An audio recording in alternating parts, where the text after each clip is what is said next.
Welcome to another episode of the Left of Lansing podcast with Pat Johnston.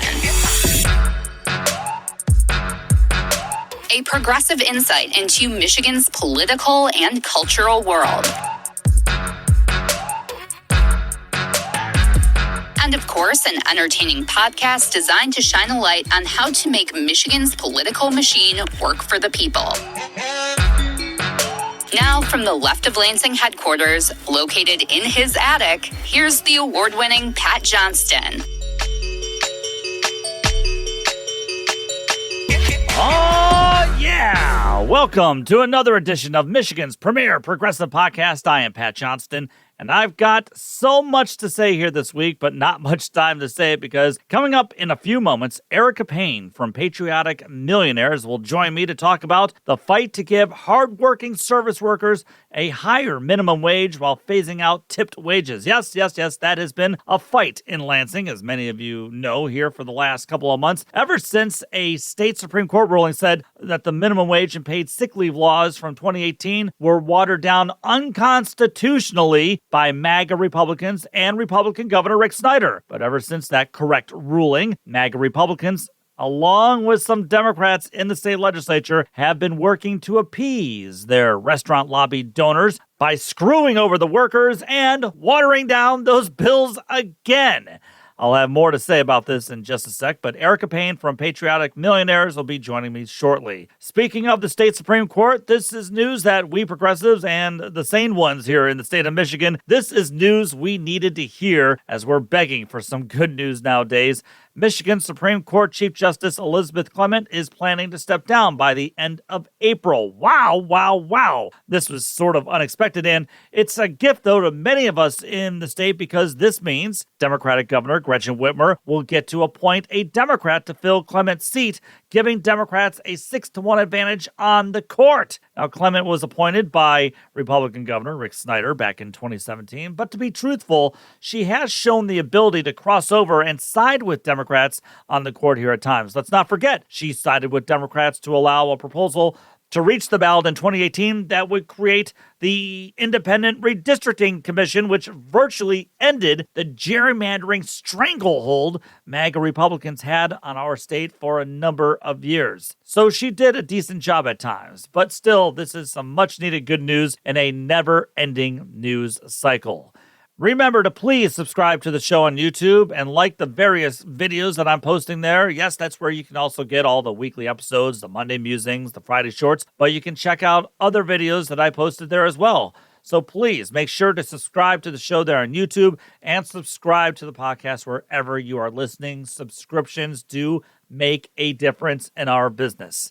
But also, let everyone else know about this podcast and other progressive podcasts here in the state of Michigan, because the whole point of this is to spread the progressive message with as many people as possible. And we need your help in order to make that possible. Now, let's focus here on Michigan because I have a question. Where's Governor Whitmer been since the election? I mean, how come I haven't seen her at any of the anti-Musk Trump rallies at the state capitol? Why is it that all I heard after the election from Governor Whitmer was how she'd really like to find some common ground with the same guy who mocked her for having a kidnapping plot against her? Why is it when it's time for the governor to prove to everyone that if there's one lesson that she learned from this past election, it's that Democrats must do a better job at showing up for the working class in the state? Why is it then when we really need her, she's disappeared? Now, I'm asking you this question because let's get back to the Michigan State Supreme Court, where it made shockwaves late last year when it ruled that the MAGA Republican majority back in 2018 broke the law when it watered down a ballot initiative that would raise the minimum wage to $15 an hour, phase out the tipped minimum wage for service workers, guaranteeing a living wage for them, and increasing paid sick leave. The court ruled last year that the laws as written must go into effect by this Friday. I mean, this was a major victory for the working class in the state, which desperately needs a living wage and desperately needs and deserves paid sick leave to ensure that they can care for themselves when they're sick or that they can care for their sick loved ones. And again, who really wants to be working next to somebody who is sick But MAGA Republicans gained the majority in the state house, and they proclaim themselves to being the real working class party. Yet, for all of their talk and for all of their bluster, House Majority Leader Matt Hall's first item of business was to follow in the footsteps of his MAGA predecessors and yet again water down these bills in the favor of corporate lobbyists. So, at the behest of the restaurant lobby, Hall and the rest of his MAGA Republicans voted to reverse the phasing out of tipped wages and instead keep it at 38% of the state's minimum wage. 38%. What, you thought MAGA Republicans were really going to care about the workers? Silly people. But here was the even more troubling part. 6 Democrats in the House voted along with MAGA Republicans to cut the pay of our service workers. I mean, it was obvious that the restaurant lobby got to them too.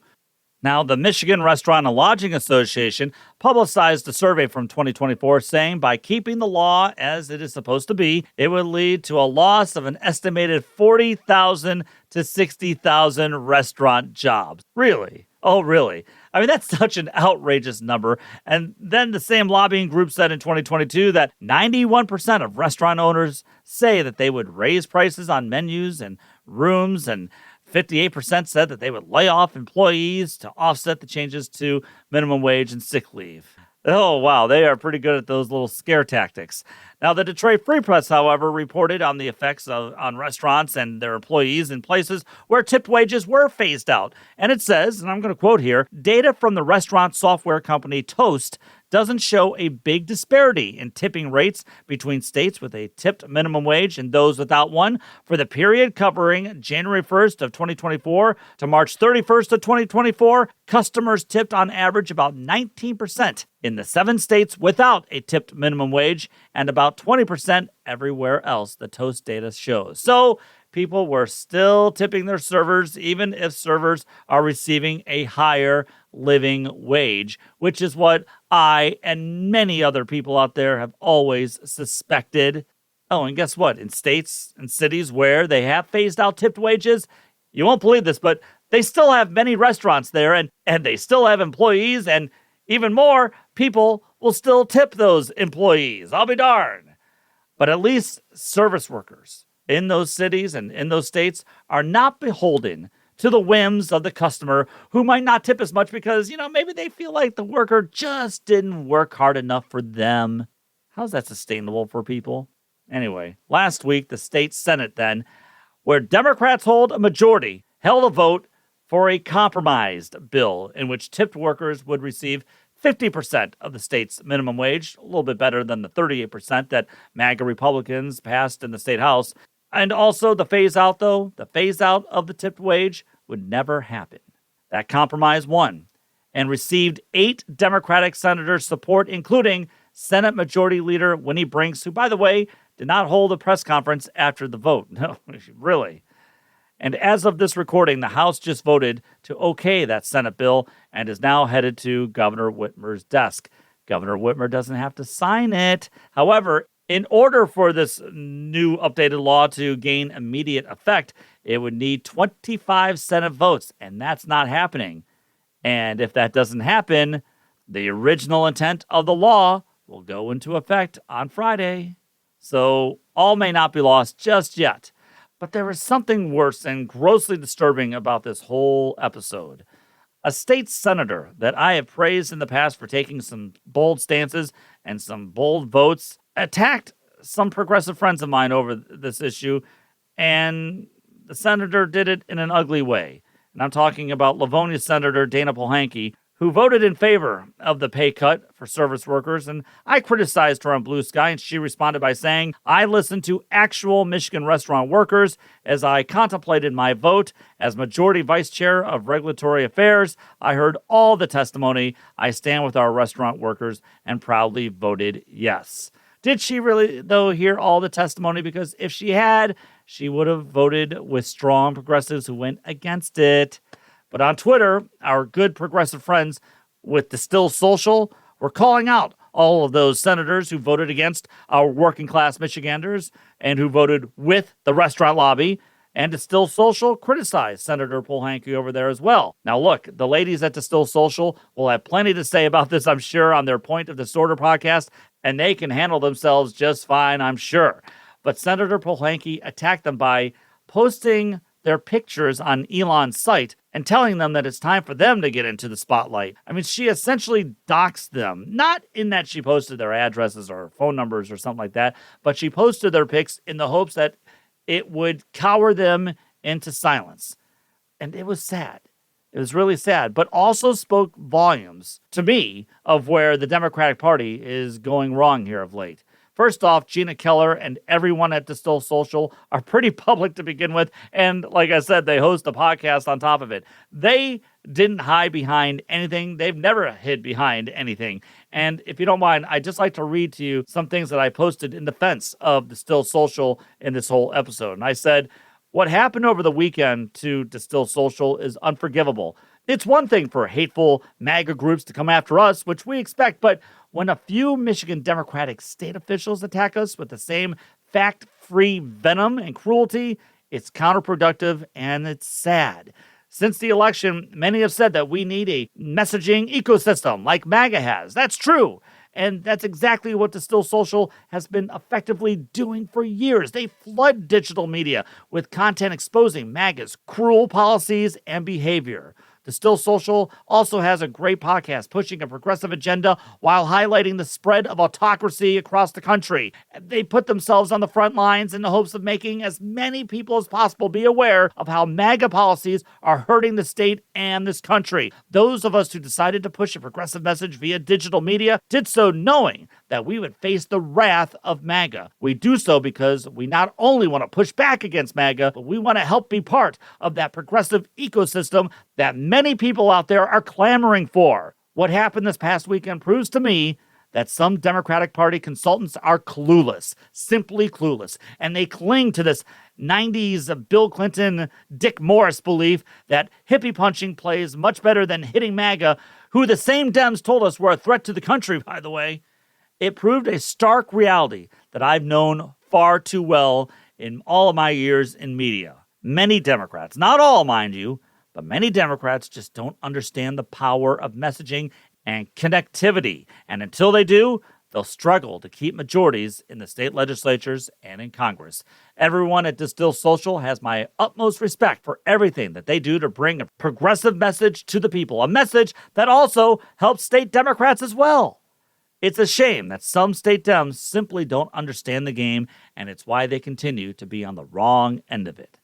It is time for the Democratic leadership to understand it's best to embrace those of us who are fighting for real change and who are fighting to stop the spread of MAGA white Christian nationalism happening across the country. MAGA understands messaging, though, and their people love going on shows, podcasts, social media, and sharing all of their content and information with as many people as possible. And let me tell you, there have been a few state Democrats that I have contacted to appear on my show here over the last few years, and their people tell me, sorry, but now's just not a good time. I think they see us as expendable, and then they wonder why they're in the minority while complaining that we don't have a messaging ecosystem like MAGA has. Yeah, you do. You just choose not to use it. Also, getting back to this whole minimum wage thing, a question to the Michigan Democrats who voted with MAGA to slash the minimum wage for thousands in the state. If the minimum wage and paid sick leave laws were so unpopular, why'd Rick Snyder and the MAGA majority stop it from reaching the 2018 ballot? I mean, if headed for defeat, why block it? We know exactly why Rick Snyder and the MAGA Republicans blocked it. The initiatives were not only popular and were going to easily pass, but Snyder feared the initiatives would help bring more people to the polls to not only vote in favor of these initiatives, but also to elect more Democrats. That's why they blocked it. It's not brain surgery. Everyone knows that. And yet, some 7 years later, some Democrats helped Republicans block the bills that Republicans originally blocked to hurt Democrats and independent voters. So I hope some of you are proud of yourselves here today. I really do. I hope the contributions you get from the restaurant lobby were well worth it. Meanwhile, lots of workers could be hurt from your actions. And we wonder why we're losing elections. Coming up to talk more about this is Erica Payne from Patriotic Millionaires. You are listening to LOL, a podcast that believes in using common sense to move Michigan into the future. And by common sense, we mean progressive sense. We've all seen what 40 years of Republican leadership did to this state, and we refuse to go back. It's the Left of Lansing with Pat Johnston. You can follow Pat on Facebook or X. Pat still calls it Twitter. Or on the Gram, Threads, and also on YouTube. Subscribe to the show on YouTube and wherever else you listen to your podcasts. All right, I think we gave Pat enough time to catch his breath. Let's get back to it. Here's Pat Johnston. As Jessica just said, the best way to reach me is via email. That's leftoflansing@gmail.com. Or you can find me on Blue Sky and on Twitter. Yes, I'm still on Elon's site because I refuse to see ground to those guys over there, no matter how much of a cesspool it is turned into. But leftoflansing@gmail.com is the best way if you'd like to have more of a one-on-one discussion with me about anything that I bring up here on the show or on the Monday Musings or Friday Shorts. Or you can leave your comments on my YouTube page as well, since I post all the shows and videos there. Well, let's get back now to talking about how just enough Democrats in the Michigan State Legislature signed onto a MAGA Republican bill to water down the upcoming minimum wage increases and a phasing out of the tip wages. And as of this recording, the State House has passed the Senate's compromise bill in which service workers who receive tip wages, like servers and bartenders, will earn up to 50%, just 50% of the state's minimum wage by the year 2031. No, not tomorrow, not next year, but by 2031, workers earning tipped wages will have to wait to earn at least 50% of the state's minimum wage. That is atrocious. It still has to pass the Senate once more, and that's where there's still some hope because 20 senators voted for this compromise of a bill, this junk bill, yet 25 senators are needed for this new law to take immediate effect, meaning if there's no immediate effect, the law, as originally written, goes into effect within days, and that's a good thing. But let's go back, okay? Again, the Michigan State Supreme Court ruled that the MAGA Republican majority in the state legislature back in 2018 acted unconstitutionally when it watered down the original intent of the law back then. They prevented the minimum wage and paid sick leave initiatives from reaching the ballot, which Republicans were allowed to do by law, but then they were supposed to pass the laws in the state legislature. However, they were not allowed to drastically change the intent of those laws, and the state Supreme Court said that's exactly what they did. The court ruled that the new wages and paid sick leave laws were to begin later on here this month, but then MAGA Republicans, who are now in the majority in the state house, and just enough Democrats in the Senate, in which Democrats have the majority, voted to once again water down the bills. And like I said, there's still some hope that maybe this bill will not take immediate effect in the Senate, which would be a good thing because this compromise bill is a compromise that'll compromise thousands of workers across the state. Joining me to talk more about this is Erica Payne, founder and CEO of Patriotic Millionaires. Erica, thank you so much for taking a little time to talk more about this frustrating story here in Michigan. I appreciate it. So happy to be here, Pat. It is such an important story, and it has humongous implications for people in Michigan, all over Michigan, and frankly, across the country. It has enormous political implications for your governor's potential presidential run. And so there is a lot riding on this situation in Michigan. So I was thrilled to be able to come in and have a chance to talk with you about it. It's a really important moment for you all and for the country. Before we get into it, can you just tell our listeners what Patriotic Millionaires is all about? Absolutely. So Patriotic Millionaires is a collection of wealthy people with incomes of at least $1 million per year or assets of at least $5 million per year. The group came together 15 years ago now to protest the extension of the Bush tax cuts by President Obama, a Democrat. And with that small opening, we had several millionaires say, you know, for the good of the country, raise my taxes. And since then, this movement of millionaires has grown into a global exercise. We have hundreds of millionaires here in the United States, several in the UK, and then we've just opened a chapter in Canada. Let me tell you what the group focuses on. We focus on two things: paying people more money and our members paying higher taxes. So we're looking at an economy, Pat, where we basically are becoming even more unequal, even more quickly over time. Working people have seen their wages flat for decades, while the richest people in the country are, number one, not paying taxes, and number two, accumulating a level of excessive wealth that is threatening our democracy. You saw the podium with the three oligarchs up there behind President Trump, if that didn't tell you all you needed to know. But listen, we've got a situation in the country where working people don't make enough money and the richest people in the country don't pay enough taxes. And we aim to fix that. I want to make one point. We don't aim to fix it because these are a bunch of bleeding heart liberals. These are business people and savvy investors. And they know that the economy will work better when working people have money to spend. We've got a 70% consumer demand driven economy. And they know that our democracy will only survive if the richest people in the country are taxed enough that their wealth does not become sufficient power to dismantle our democracy. So both of those elements are, we think of wages and taxes as the two bookends of a strong economy. You've got to have a high and strong wage floor, and you've got to have a reasonable tax system, or your country is going to reach a level of inequality that's going to be problematic, as we have. Inequality, of course, is what we're dealing here in Michigan and obviously elsewhere. But I'm sure you're keeping tabs on what's been happening here in Michigan. Republicans, as I said in the opening there, grabbed control of the state house this past election. And, one of the first moves that they did to solidify their so-called working class stance was to do whatever the powerful restaurant lobby wanted and keep the tipped minimum wage at 38% of the state's standard minimum wage. Now, in the Senate, where Democrats have the majority, every Republican senator, along with 8 Democrats, voted to raise the tip wage to around 50% of the state's wage. So essentially, this just gives the restaurant lobby a huge victory.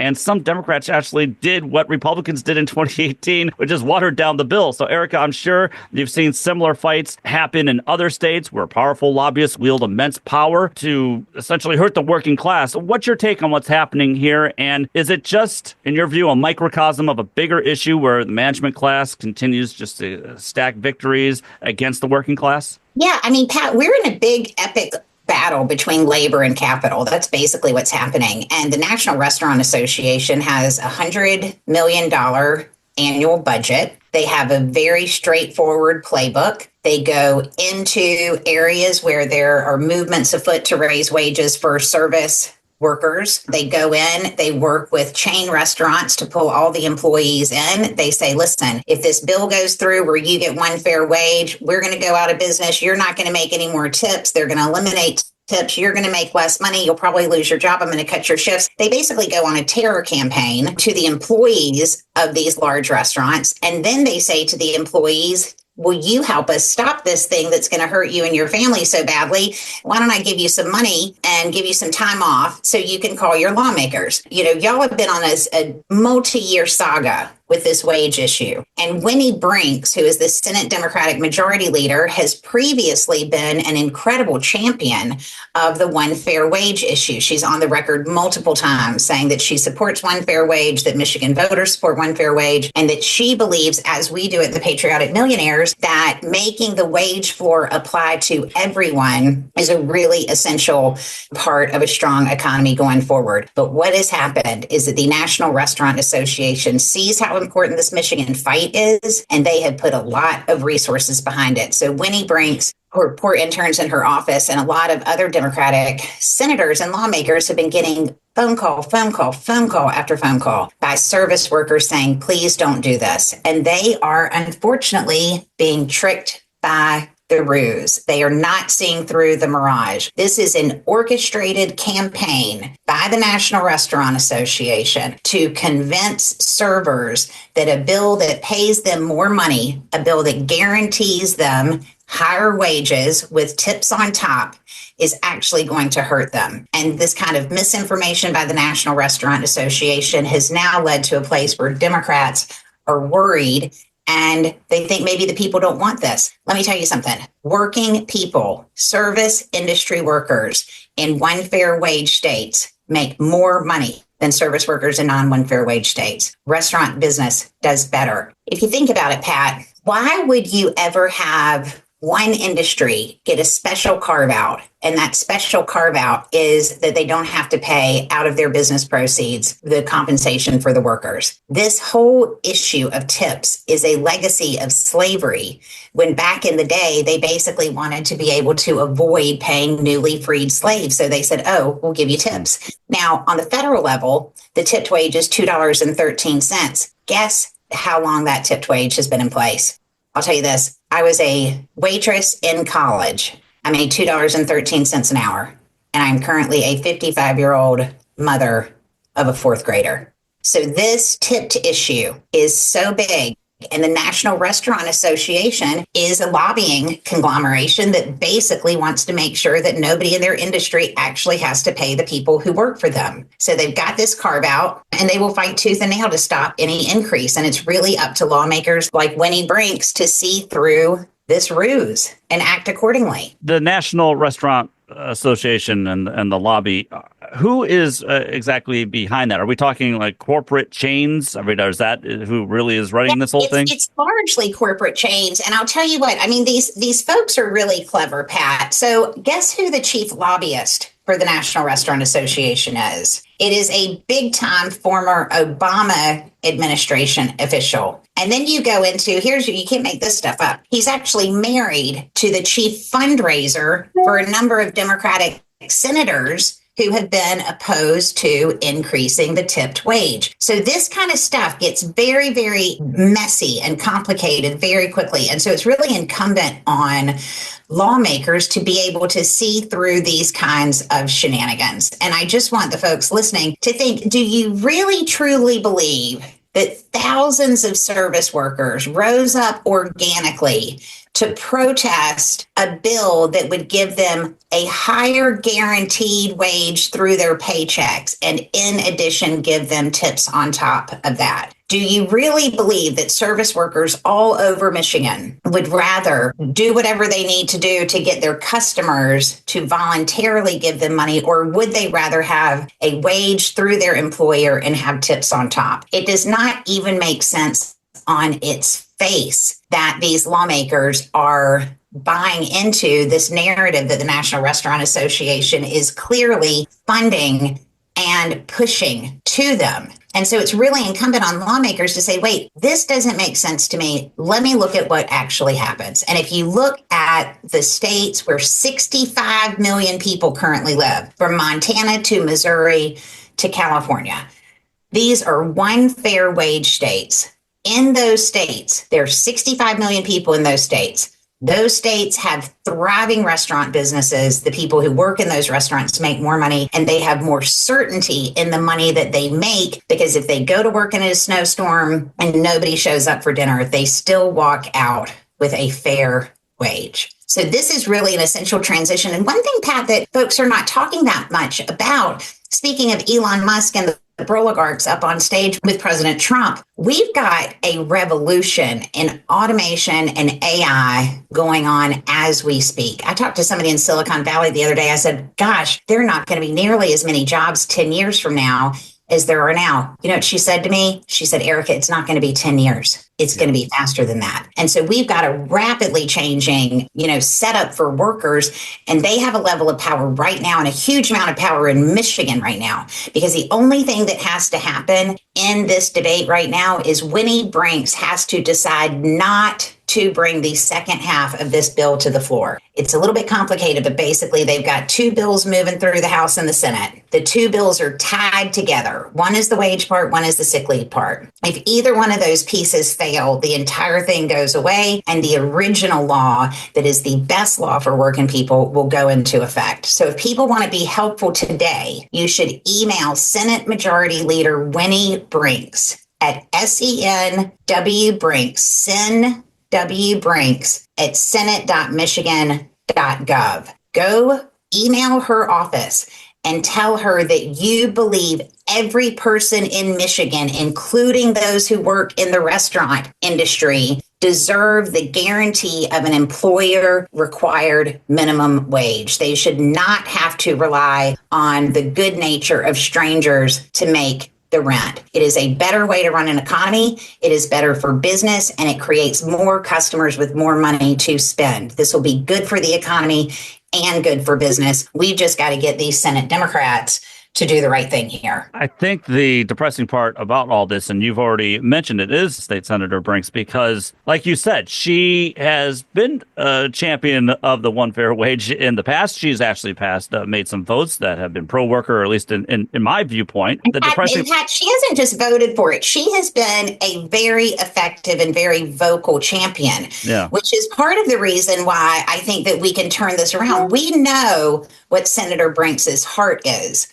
Okay, she has been bamboozled by a $100 million organization that has been at this game for a really long time. And so I guarantee that she and some of her fellow Democratic senators have been overwhelmed by this lobbying push, this orchestrated kind of AstroTurf save our tips. Listen, you learn some things in the ladies' bathroom. And I want to tell you something, Pat. One of our folks was up in Lansing last week and ended up speaking to one of the representatives for the National Restaurant Association, who said that she had been paid $150 to be there on that day. So we already know the manipulation that the restaurants are doing to their employees. We already know they're threatening them with fewer hours, restaurants going under, fewer tips, and elimination of tips. We know what they're doing. It now appears that they may also be compensating people at a pretty significant rate to come in and argue against their own self-interest. So the whole thing is just kind of sad, but the thing is, it's very fixable. And Senator Winnie Brinks has the power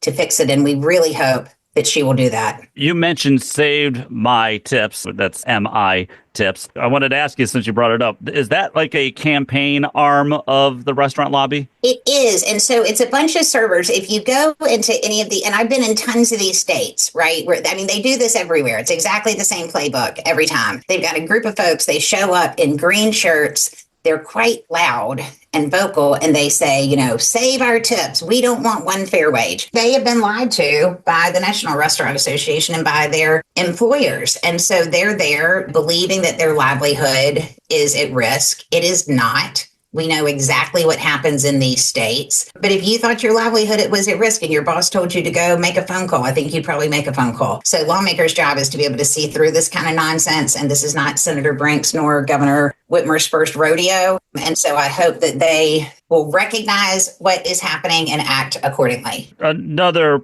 thing of this whole saga, this whole story that surprised some of us here in Michigan is that you had state senators like Dana Pohanke out of Livonia, who, again, has in the past made some rather bold progressive votes when it comes to helping the working class. But she responded to me on Blue Sky when I said, I was basically criticizing the Democrats who voted with the Republicans in the state Senate on this bill.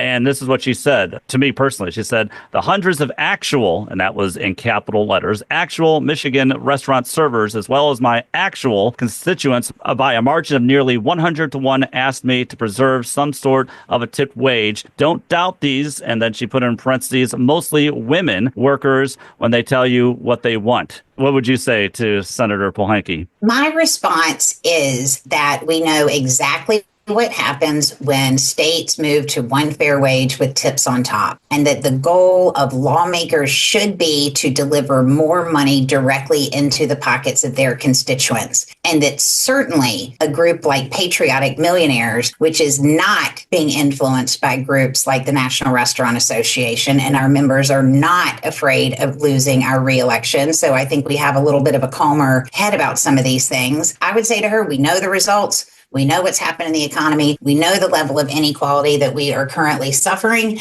And the reason that you are hearing from one group of people is that they are being orchestrated. And the reason you are not hearing from all of the people who want to go to one fair wage is because they are too busy working their second job to take time out to call a lawmaker who is guaranteed to screw them. And this is the problem that the Democratic Party has. They consistently dismantle what their voters want. They do not stand up for working people since Bill Clinton passed NAFTA. And then President Obama passed tax cuts for millionaires. And then Hillary Clinton made a series of $250,000 speeches to Wall Street. Working people have had enough. and they need these resources. They deserve to be paid a fair share of the proceeds of business. And the single only way that is going to happen is by lawmakers changing the law to make it happen. The law as it stands in Michigan today is one of the strongest wage floors in the country. And Pat, it is still grossly inadequate. The median cost of living for a person in Michigan for a single adult with no children is $40,000 a year, $20 an hour. Your minimum wage law will take your wages up to $15 an hour 5 years from now, which still requires an individual to work 6 days a week, 11 hours a day, in order to be able to put a roof over their head and food in their body. And if you want to know how much food that is, there's a little tool called the MIT Living Wage Calculator. You can see how much it costs to live every town in the country. And in Michigan, these numbers provide folks about $300 a month for food. So you've got $85 a month for food. You've got about $800 a month for rent. These things add up, goes up to $40,000. Y'all got 40% of the people in Michigan make less than that. And then you've got this mechanism through tips that is this mechanism that makes sure even though your law says people can make a certain amount of money, if you rely on the customer to give them half of it or 60% or 70% of it, you can guarantee that that minimum wage threshold is not ever met. So I appreciate the fact that people are confused.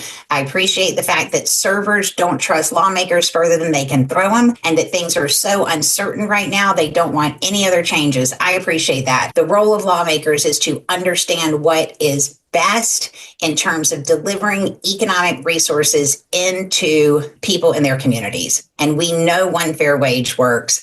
And I challenge lawmakers to, when these folks call them, press them. Has somebody asked you to call me today? Do you believe that you will make fewer tips if this law goes into effect? Why are they making this phone call? They're making this phone call because they've received a swath of misinformation from a multi-million-dollar national organization that is committed to keeping them poor. And perhaps it's instances like this are reasons why we have so many people not voting at all, because they know exactly what Republicans are all about. They know that Republicans are all about the billionaire class, the management class. They get that. And maybe what drives them down even more and maybe put their hands up and say, I don't know if I should even vote, is when you do get moves like this from some Democrats.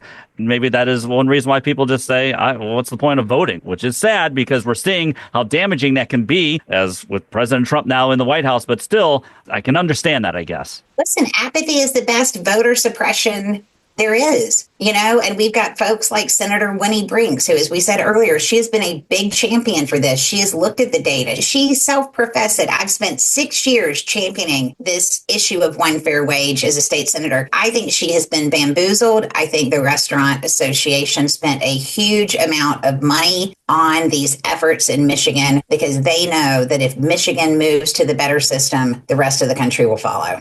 Erica, you brought up Governor Gretchen Whitmer here, and I think it's pretty obvious that she has some aspirations, presidential aspirations, when her term is up. But issues like this are going to be pretty huge, I think, when you get on the campaign trail, especially when you're trying to get the Democratic base to be on your side. Are you a little disappointed at how she's handled this whole thing? Gretchen Whitmer will lose in 2028 because of this position. If she does not reverse this position that she is currently taken, she will, number one, she will lose the primary 100% because there is zero possibility she will get through the primary with this kind of position. Number two, she will definitively lose the general election if she happens to squeak through the primary, because people will see her as dishonest as they see these Democrats who have been selling out working people since Bill Clinton passed NAFTA. So Gretchen Whitmer, I encourage her to prove her presidential mettle right now. I'm worried she's going to end up being an empty pink suit. Pat, that's my worry. And I'll tell you, a lot of Democratic donors who are really sick of spending millions and millions of dollars to lose. And even when they win, the country is not fixed because Democrats are too beholden to moneyed interest and to lobbyists. And, they are looking for a winner, and they're looking for somebody who's actually going to fix these problems. And Gretchen Whitmer had a great brand, and she is in the process of trashing it. So she has got a few days to pull this back, to make a stand for working people, and to prove that she has the chops to be the leader of the free world and to take on J.D. Vance or whoever's standing in Donald Trump's stead. And right now, this position on this issue is leading me to believe that she is not strong enough to take on this job. And I think you are going to see Democrats jump off the Gretchen Whitmer ship quickly and often if she does not reverse this. Now, on the flip side, Pat, if she considers all of the information that's coming at her, recognizes what the National Restaurant Association has done and decides to make a stand, both for working people and, frankly, for business owners and Democratic capitalists, she can make this whole thing go away and stand up and give a fiery speech about what we need to keep our democratic capitalist country together, and that includes good wages for working people, which means they have money to spend at businesses when they walk out and clock out and become customers. She could make that speech. She could establish that principle. She could stand up for working people. And then I'll bet she'd be the number one in the ranks for this. So she's got a choice to make: presidential material or empty pink suit. It's up to her. All right. Erica Payne, founder and CEO of Patriotic Millionaires, and also author of Tax the Rich: How Lies, Loopholes, and Lobbyists Make the Rich Even Richer. Before I let you go, can you talk about that book just for a second and what it's all about? Yeah. So we wrote a book several years ago called Tax the Rich: How Lies, Loopholes, and Lobbyists Make the Rich Even Richer. Tax policy. If anybody out there thinks the economy is rigged against them, I got news for you. You're right. How do you rig an economy? You start with the tax code. And so the chair of our organization, who is a guy named Morris Pearl, he was a big BlackRock financial managing director. He's as brainy as they come. We sat down and we said, let's make the tax code fun, funny, and easy to understand. And if we do that, we will be able to get more people fighting to unrig this economy that is rigged through the tax code. So we wrote this book a few years ago. The first chapter of the book is What is Rich?, which we thought was a really important thing to establish. Our members do not have any interest in taxing anyone other than people like them who make more than $1 million a year or have assets of more than $5 million a year. Tax the Rich goes up and down, soup to nuts, through the tax code in the United States that was implemented by Trump in 2017 and then not particularly changed by Democrats when they had full control. And you read the book and it will make your head explode, but you will actually understand what is going on with the tax code and how bad it is. And if you don't have a full book in you, there's a 15-minute PowerPoint presentation that we do that compares two couples, the work hearts and the slumps, and helps people see if you're a working person, you're low man on the totem pole for the tax code. You're carrying the burden, while people who inherit money, corporate leaders, corporations, multinational corporations, and millionaires like our members basically get away with murder. So taxtherich.com. If you go on that site, you can see the PowerPoint presentation and buy the book. It's good. It's funny. And it has lots of cartoons in it. That's great. It is. Well, we actually made a funny book about tax policy. People said it could not be done, but it can be. Well, I'll make sure to put a link to your book, to taxtherich.com, and also a link to Patriotic Millionaires. Erica Payne, thank you so very much for being on Left of Lansing this week. And if you don't mind, I'd love to have you back again soon. I'd love it, Pat. This was fun. Thanks so much. It's the Left of Lansing podcast with Pat Johnston. Need to give Pat a piece of your mind? Or do you have some stories you think Pat should cover? Email him at leftoflansing@gmail.com. And if you have Michigan beer ideas for Pat, he'll love you even more. Now, here's Pat. Thanks again to Erica Payne for coming on the show this week. Time now for the Left of Lansing last call. Okay, I have to play this because I feel like it is a microcosm of what is ailing the leadership inside the Democratic Party right now. Just listen. Captain Chaos and the extreme MAGA Republicans spent last year promising to lower the high cost of living and running away from Project 2025 as if it didn't exist. Okay, that, of course, was House Minority Leader, Democratic Congressman Hakeem Jeffries of New York, using his obvious focus grouped name for Dear Leader called Captain Chaos. Ugh. So kids, for Gen Xers like me, I hear Captain Chaos. I think Dom DeLuise in the Burt Reynolds Cannonball Run flicks. I mean, Captain Chaos. I mean, look those movies up if you haven't seen them. I mean, they feature Roger Moore, Terry Bradshaw, Sammy Davis Jr., Dean Martin. I mean, I think Jackie Chan was in there too. Stupid movies, but yet funny and classic movies. Anyway, like Huffington Post reported, Hakeem Jeffries' new moniker for Dear Leader got dumped on by many progressives and liberals alike. I agree with this one post by someone who goes by the name Jesus. That's Geezaws. And they posted, Captain Chaos genuinely effing sounds endearing. Like a superhero could be named Captain Chaos. Is Hakeem Jeffries actually stupid, or is he being paid to look like an effing dumbass? Oh, man. And again, I can't get Dom DeLuise out of my head now. Captain Chaos. Dear Leader probably, though, loves being known as Captain Chaos. You know it, I know it. He probably does. Our country is being overrun by these billionaire tech bros who never liked democracy. They said it for many years, and now they've got power and are working right in front of all of our eyes to turn this country into an autocracy, and all Jeffries can come up with right now is Captain Chaos? I mean, these so-called leaders are letting us down big time, and please, everyone, stop listening to James Carville, who's telling Democrats to just sit back and wait until Dear Leader makes the mistake. I mean, I hate to sound like George Bailey from It's a Wonderful Life, but wait for what? President Musk is raiding the Treasury with his minions of 20-year-olds who are gutting the USDA during the bird flu, gutting the U.S. aid programs, which helps spread the goodwill across the globe here from this country, not to mention while helping our farmers, and who are also looking into our personal records and Social Security information while not officially holding a title in the White House.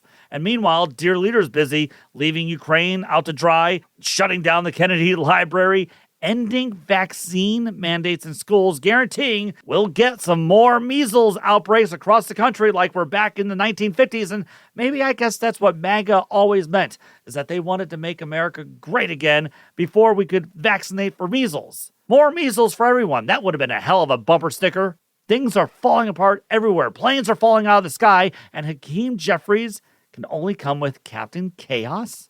A new Quinnipiac poll just came out this week showing Dear Leader with a 45% approval rating, which isn't really good for someone in their first month as president. But here's some bad news for us, okay? Listen, while Republicans in Congress have a paltry 40% approval rating, Democrats have a stunning 21% approval rating. 21%!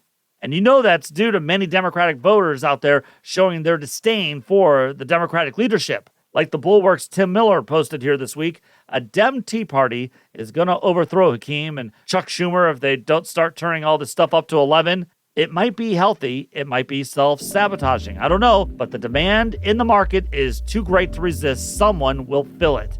He's right. I mean, someone will have to fill the void because this is not sustainable, everyone. You're listening to the Left of Lansing podcast. The music you're hearing is by Wander Beats. To hear the latest project, check out Space Leopard on your favorite streaming site. Now back to our favorite progressive voice in Michigan. It's Pat Johnston.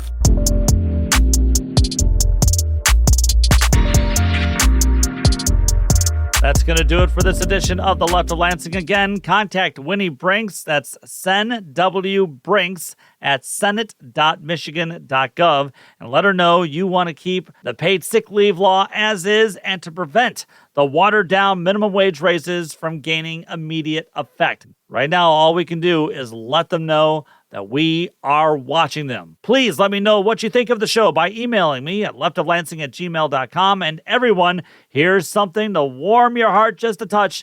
The Detroit Tigers played their first spring training game this Saturday afternoon at 1 p.m. So while we may be experiencing cold and snow during these dog days of winter, when you hear Dan Dickerson's voice on the radio, you know that it's baseball season, which means spring is not too far away. See, I can bring a little optimism to the show full of frustration and angst, but that's how change can happen, through frustration, if utilized correctly through our political system and through the ballot box. And it can happen by cultivating and embracing the progressive messaging ecosystem that's already quite prevalent here in the state. So until next week, remember, take the battle to them. Thank you, Michigan. The Left of Lansing podcast was produced by Pat Johnston, written by Pat Johnston, researched by Pat Johnston, edited by Pat Johnston, and hosted by, yes, Pat Johnston. Technical assistance by Dr. Heather. And thanks to our good friend Kirsten for the awesome podcast logo. Remember to visit leftoflansing.com for more news and information. Thanks again for listening to the Left of Lansing podcast.